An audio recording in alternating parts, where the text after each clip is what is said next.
नमस्कार, मैं डॉक्टर सरिता प्रयागराज से। आज हम महात्मा गांधी के द्वारा शांति के निर्माण के लिए उनके द्वारा प्रयोग किया गया अहिंसा पर बातचीत करेंगे। मोहनदास करमचंद गांधी से लेकर उनके महात्मा बनने तक की यात्रा में उनकी कथनी और करनी का एक अद्भुत तालमेल रहा, जिससे वह महान कहलाए।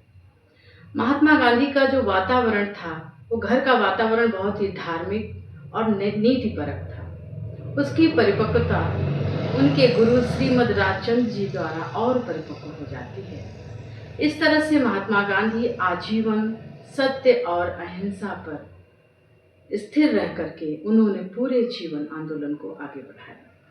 महात्मा गांधी ने इसके लिए उपवास और प्रार्थना पर बल दिया। प्रार्थना उनकी शक्ति थी।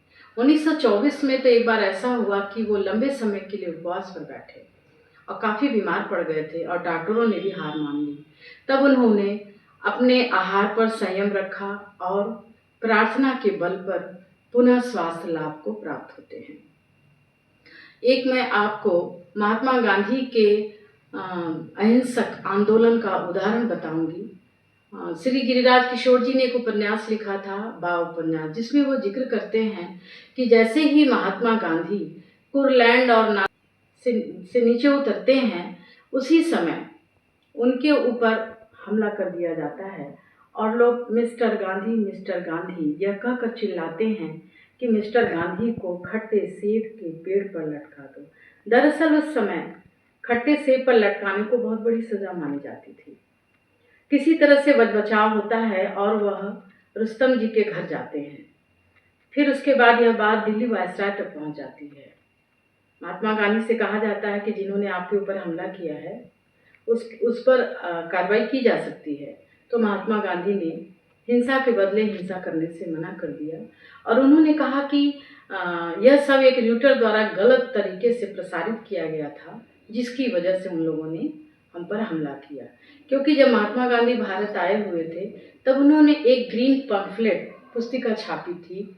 उसमें दक्षिण अफ्रीका में रह रहे भारतीय मजदूरों के खिलाफ उनके अन्यायपरक कानूनों की वह जो है विरोध कर रहे थे। तो एक पहला उदाहरण मिलता है और वहाँ पर दक्षिण अफ्रीका में यह काफ़ी चर्चा का भी विषय रहता है कि महात्मा गांधी ने किसी भी प्रकार से प्रतिक्रिया व्यक्त करने के लिए मना कर दिया था। इस बात से स्मर्ट्स भी बहुत प्रभावित हुए थे।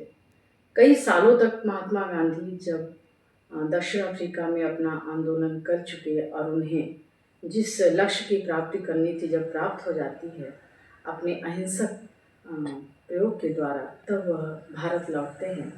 और भारत लौटने के बाद सबसे पहला सत्याग्रह वो चंपारण सत्याग्रह करते हैं, जिसमें कि एक टीम बनाते हैं जिसमें ब्रजकिशोर प्रसाद, राजेंद्र प्रसाद जी, अजय भी कृपलानी भी रहते हैं। सभी के सहयोग से आंदोलन सफल होता है और फिर इस तरह से 1917 से लेके 42 तक उन्होंने जितने भी आंदोलन किए, उस आंदोलन का जो मूल दर्शन था वह सत्य और अहिंसा पर आधारित था।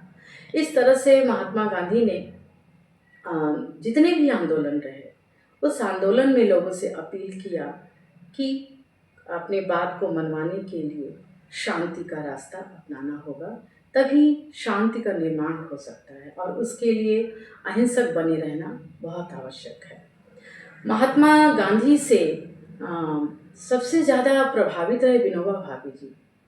विनोबा भावे जब पढ़ाई कर रहे थे तो उसी समय उन्होंने अपनी पढ़ाई छोड़ दी और अहमदाबाद आश्रम में आ गए और महात्मा गांधी के समानता और अहिंसा पर आधारित जो महात्मा गांधी ने एक आंदोलन चलाया था, सर्वोदय आंदोलन चलाया था, उस आंदोलन को उन्होंने बहुत आगे बढ़ाया और उन्होंने एक भूदान आंदोलन चलाया। इस आंदोलन में भी काफ़ी लोगों का सहयोग रहा। सभी लोगों के सहयोग से आंदोलन बहुत समय तक चलता रहा और विनोबा भावे जी ने इसको बहुत आगे बढ़ाया। विनोबा भावे जी भी महात्मा गांधी के सत्य और अहिंसा के मार्ग पर ही आजीवन चले और उसका पालन किया और दलितों की सेवा में उनका बहुत योगदान रहा। अंततः वह सवर्णों से भी अपील करते रहे कि सब लोग साथ में मिलजुल कर रहेंगे तो एक दूसरे की समस्याओं से अवगत होते रहेंगे। इसका कुछ समाज में परिणाम भी देखने को मिला, एक अच्छा परिणाम भी आया। अंत में मैं यही कहना चाहूँगी कि जिस तरह से जापान में हिरोशिमा और नागासाकी का परमाणु युद्ध के द्वारा विध्वंस हुआ और आज भी हम देख रहे हैं, इजराइल लेबनान का मामला हो, रूस यूक्रेन का मामला हो, वह भी हिंसा के रास्ते पर ही चल रहा है।